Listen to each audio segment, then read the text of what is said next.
A little over a week ago, I asked everyone for questions for a Q&A video. I wasn't sure how many questions I'd get, and oh boy, you guys delivered. I got questions on everything from Tesla, solar, smart homes, and more. Before I dive in, take a moment and hit that subscribe button and notification bell so you don't miss it on future videos. I'm Matt Ferrell. Welcome to Undecided.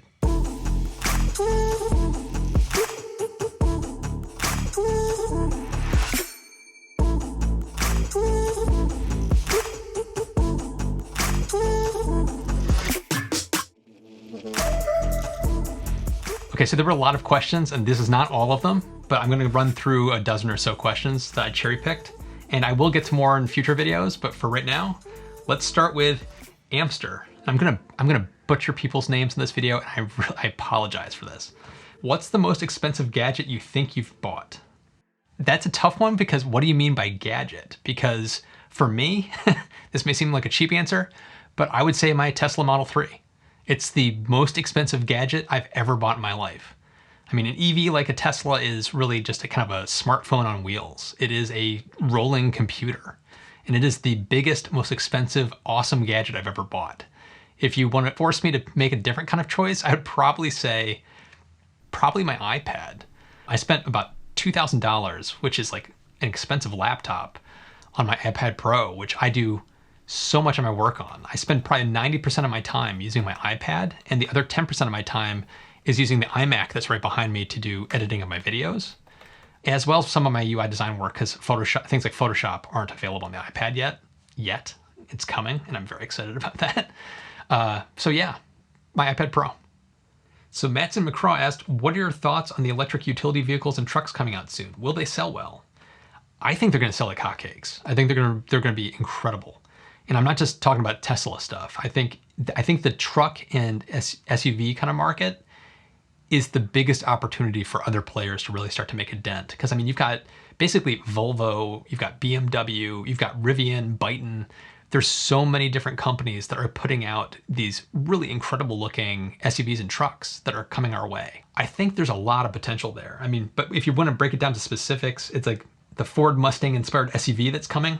That's supposedly gonna have a 300-mile range. It's rumored to be at the LA Auto Show this year, and I'm hoping to be able to go to the LA Auto Show this year, because I would love to see that in person. The company I'm most hopeful for is VW, honestly. It's like of all the companies that are diving into EVs, VW is going all in, and I'm really excited to see what they come out with over the next few years, and I think their stuff is gonna probably sell pretty well. Okay, so next up is from Unspoken Souls.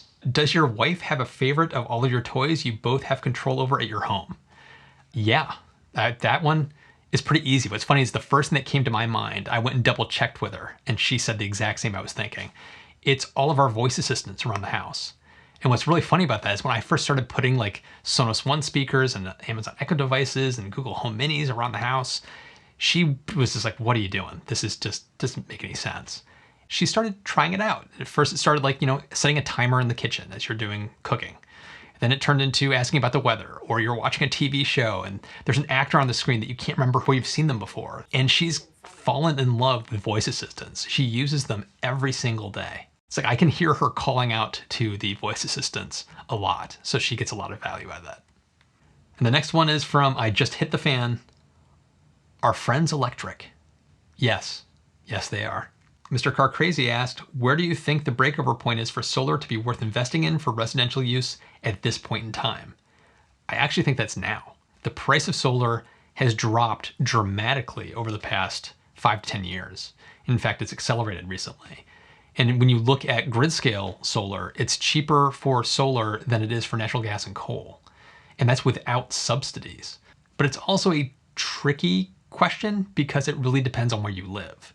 Because if you live in a state like I do in Massachusetts, which is one of the most expensive places to live for electricity in the United States, it makes a lot of sense here. It makes a ton of sense in California and New York State. But there are some areas in the country where electricity is still kind of really dirt cheap, and it's a harder equation there. So it's a difficult question to answer, but in general, I would say the time is now, and the prices are dropping still. So I would look into it if you're interested. So next up is a couple of questions that were related, so I'm doing them together, from Mr. Car Crazy and Damien Orona. Like I said, I'm sorry if I'm butchering your names. I'm really sorry. Do you run your smart home bits on a separate Wi-Fi than your PC, phone, etc.? And internet connection, firewall required, any security needed to protect your smart home. So I actually am putting out a video, actually it's coming out today, the day I'm recording this, on the importance of securing your Internet of Things devices in your house. So to answer the question is yes, I do, but this is where I'm gonna actually say, do as I say, don't do as I do, because I'm not as good at this as I need to be. But essentially you should be putting all of your Internet of Things devices onto some separate Wi-Fi network if you can. So like for me, I use an Eero mesh network and it has a guest network option that you can use, and I put a lot of my Internet of Things devices on that. But I do break that rule because some of the things I have work better when they're on the same exact Wi-Fi network with, let's say, your phone. But I would strongly recommend using separate networking and firewalling for Internet of Things devices, especially if you're buying really cheap, no-name brands, Wi-Fi smart outlets on Amazon. You need to be firewalling those things off and putting them isolated on the side. Simpy the Gimpy asked, when will the price of electric vehicles make them the default choice for buyers? 5, 10, or 20 years from now? I'm in South Africa, so likely 20 years for me.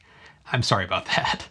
I honestly think it's about 5 years, 10 years at the most. So I would say it's probably somewhere between 5 and 10 years. We're gonna see a lot more EVs in a price point that a lot of people can afford. And also by that point, there's gonna be a very robust used EV market. So there's gonna be even dramatically cheaper used options for EVs to buy. So I think in 5 to 10 years, it's gonna really become the no-brainer choice at that point. But then there's other areas of the world, like you pointed out, South Africa, maybe even Australia, where might take a little longer. There might be more of a lag. And that's just because of the nature of the way trade works around the world, and import duties and tariffs, trade wars. Who knows what's going to happen? Next up is a question from Bavnor, which is, what are some good IFTTT applets to get started? Well, that's a little tough because it depends on what products and services you use, but I would start simple. It's like, it depends on what the product is you're using. For me, one would be my iRobot vacuum cleaners. You tie that into IFTTT and you can do things with automations with Google Home and, different assistants like Amazon Alexa. Another one I use is for my NetAtmo weather station that I have in the house, which can detect CO2 levels. If it gets too high, it turns my living room lights red. That's a simple one to try out. My overall recommendation is to start small. Pick something that you use every day and see what applets are available and what features are available for that service to see if any of those strike a chord with what you like to do. So next up is from Gary, or Making Gnocchi on Twitter. And this is probably my favorite question of the day. F, marry, kill game, 1 Tesla, 2 home automation, 3 solar, go. Well, I'm gonna make that a little more PC and just say, let's call it the kiss, marry, kill game. So for Kiss, I would absolutely be putting Tesla in the first place.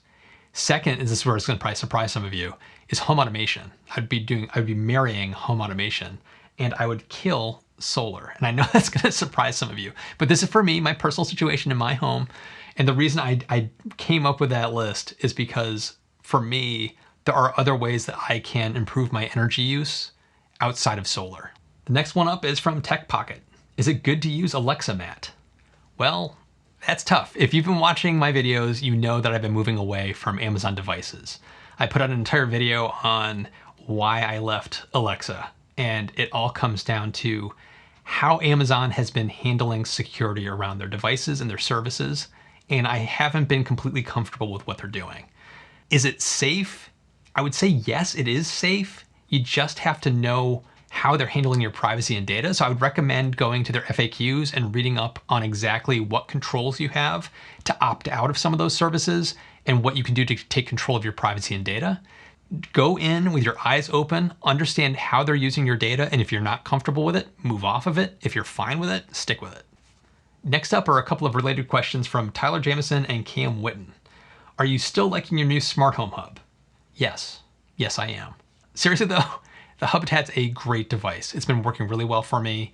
The only thing that's come up since my review, as I integrate more devices, I discovered that the Zigbee and Z-Wave radios are a little on the weak side in the hub. So I ended up buying from IKEA a couple of their cheap Zigbee repeaters that I just dropped in a couple locations in my house. and I got a AOTech Z-Wave repeater that I plopped in my kitchen, and it's strengthened up the Z-Wave and Zigbee mesh networks around my house, and it's working great. And the second question to that was, I know you talked about it a little bit before, but why did you decide to go with Hubitat over Home Assistant?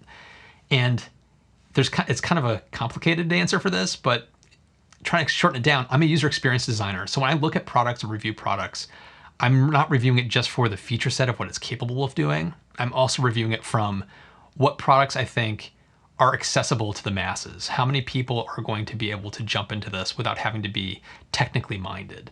I'm able to get it to work, but I was looking at it from the perspective of somebody new getting into smart homes.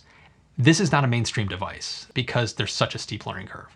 Hubitat also has a steep learning curve, but it's much closer to something that would be more mainstream. But if you are technically minded, go Home Assistant. It's a free system that works wonders and can do whatever you want. So next up is from Iskrin on Twitter. Please share automation rules for thermostat control during home and away mode in Hubitat. So for me, this is going to be it's going to seem very simplified because the way I did my system is ecobee is really handling all of the home and away. So I did all of my home and away temperature settings and comfort settings in ecobee. And all that Hubitat is doing is switching the mode on the ecobee for me. So Hamish asked, do you think there's too much weight being given to Tesla's prowess in battery technology? Is having a battery that's 20% more efficient really a game changer? Assuming the average EV uses $20 electricity per week, 200 miles at 300 kilometers, that's about $4 a week in savings. Not enough to make me go out and buy a Tesla. I admire Tesla and Elon Musk, but I feel like the whole battery thing is being overblown. Now, I see where you're coming from with that, but I think there's a different perspective you have to look at. It's more about manufacturing costs, because if Tesla can dramatically reduce the cost to manufacture a battery because they have higher energy density, that means that they don't have to put as many cells into a car, which means they can reduce the weight of the car, which will improve the efficiency of the car. It will also reduce the cost of manufacturing the car, which makes the car cheaper for somebody to buy into. So I don't think it's overblown at all, because you're talking about getting cars that have longer ranges, 400 miles, 500 miles maybe. And then you're also talking about prices getting cheaper, meaning more people can get into the EV market. So that's why I don't think it's overblown. From a owner's point of view, like you're bringing up, I don't think it's a huge deal in the sense that from day-to-day charging, I don't think it's going to make a dramatic difference. But where the difference is going to come is the bottom line cost of the car. And that's why it's an important deal. Oscar W asked, your editing, gaming setup, or how you produce your videos. Does this make sense in English? Yes, it does. So they're actually separate things for me. The main thing I use for editing videos is right behind me. It's my iMac, which I've had for the past, I think it's almost 3 years old now, but it's still going really well. I'd love to get an iMac Pro, but I just can't afford one. The reason I'm an Apple guy, I love Apple. I've been using Apple for 15 years or so. I switched from PCs. Part of the reason I love my iMac is Final Cut Pro is my video editor of choice.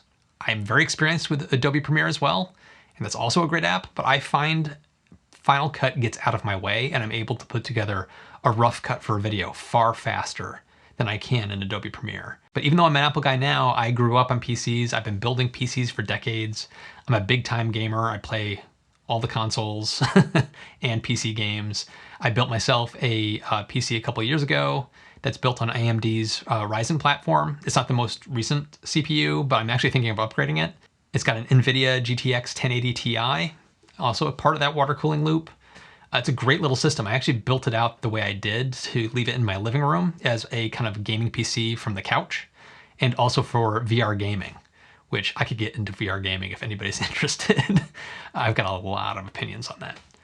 So Jason C asked, what legacy auto manufacturers do you believe will be fatally disrupted by EV and self-driving technology?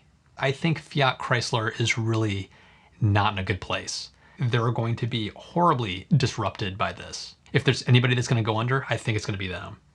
That doesn't mean they're alone, because I do think Toyota and Mazda by proxy are questionable. I mean, you probably have seen my fuel cell video that recently came out. Fuel cell technology is a really interesting technology that has its place. I just don't think it's in passenger vehicles. I think the road to climb for them to be a viable passenger car power source is just crazy, especially when you compare where BEVs are today and where BEVs were on day one. It's like a no-brainer to me that BEVs are the path forward, not fuel cell, for passenger vehicles. So the fact that Toyota has been kind of like dragging their feet, kicking and screaming into the BEV market, and they're just sticking with their hybrid approach and their fuel cell approach, has me very concerned. I don't want to see them go under, and I don't think they're going to go under, but I think they're on a bubble for me right now. The other companies that are on a bubble are Ford and GM. I don't want to see them go under, so I really hope that they can pivot and transition, but I think it's going to be a rough road ahead for Ford and GM. So next up are a series of questions from Ben, Dom, and Andy that all asked about me and my personal life in one form or another, like details about your life history, family. It'd be great to know you better. Could you talk about your job a little bit?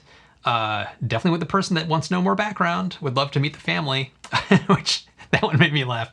My wife would kill people if I put her on camera. She does not want to be on camera. She hates being on camera. But ironically, she helps me a lot with this channel. She helps proofread all my scripts. She watches every video I put out to look for mistakes. She's been fabulous with supporting on this channel. So she's kind of the unsung hero behind the scenes for this stuff.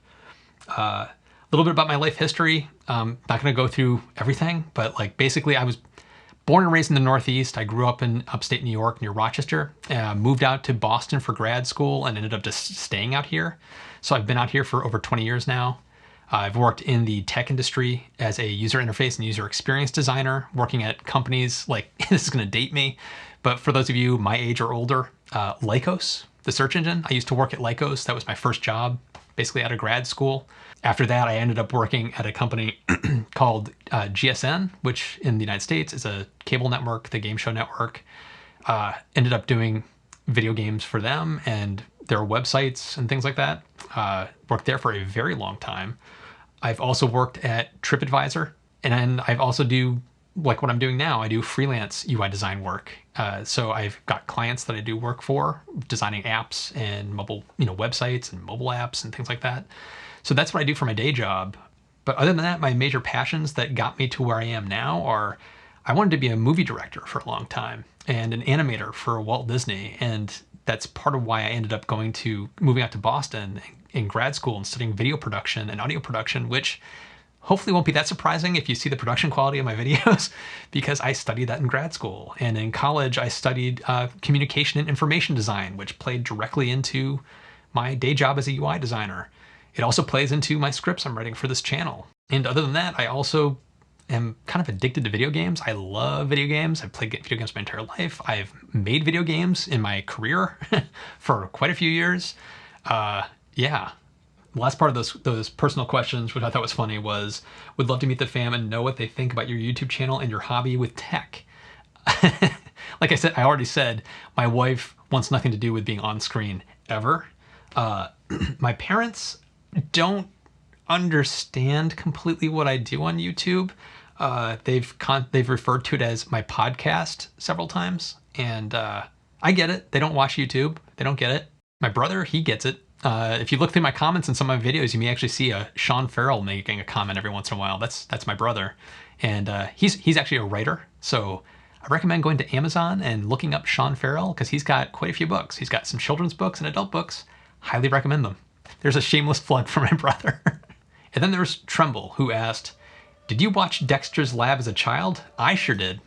This is, once again, it's going to date me, but I was in college when Dexter's Lab was on, and I have seen episodes of Dexter's Lab, and it's a great show, but I didn't really watch it that much. The shows that I watched as a kid, like I said, are going to date me. It's like I watched shows like Voltron. Yeah, Voltron. Transformers. So that's it for the questions today.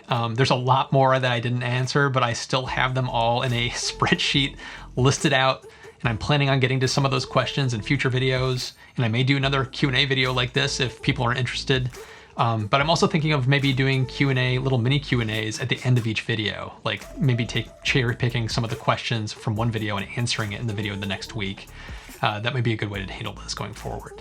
Let me know what you think in the comments, and thanks so much for watching. And as usual, Special thank you to all of my Patreons. There's been so many that have joined over the past month or so. It's been kind of shocking how many new people have jumped in. Thank you to all of you so much. It really does mean a lot. It's making a huge difference to the channel and helping me grow this. If you made it this far in the video and you're not a subscriber, what are you doing? Hit that subscribe button and notification bell to get alerts when I post new videos. And as always, thanks so much for watching. I'll see you in the next one.